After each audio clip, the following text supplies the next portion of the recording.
শহীদ জিয়ার আদর্শ সৈনিক মোহাম্মদ সাইফুল ইসলাম শুভ দীর্ঘদিন রাজপথে নির্যাতিত জীবন কাটালেও রাজপথ ছেড়ে যাননি।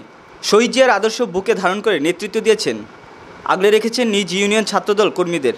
21শে নভেম্বর বৃহস্পতিবার বিকালে ফরিদগঞ্জ উপজেলার বালুথুবা পূর্ব ইউনিয়ন বিএনপির আয়োজিত জনসভায় ইউনিয়ন ছাত্রদলের সাধারণ সম্পাদক মোহাম্মদ সাইফুল ইসলাম শুভর নেতৃত্বে বিশাল রোড শো এবং মিছিল হয়।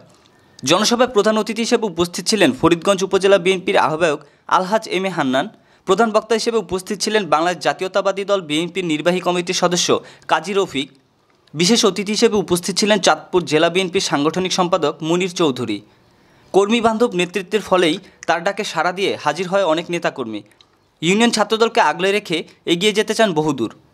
এই সময় উপস্থিত ছিলেন ইউনিয়ন ছাত্রদলের সিনিয়র যুগ্ম সাধারণ সম্পাদক মোহাম্মদ সাকিব হোসেন, ইউনিয়ন ছাত্রদলের সহসভাপতি ইমরান হোসেন, ইউনিয়ন ছাত্রদলের যুগ্ম সাধারণ সম্পাদক সিফাত হোসেন, যুগ্ম সাধারণ সম্পাদক হাসনাত হোসেন, সহ সাংগঠনিক সম্পাদক মোহাম্মদ হৃদয় খান সহ বিভিন্ন ওয়ার্ড থেকে আগত শত শত নেতাকর্মী উপস্থিত ছিলেন।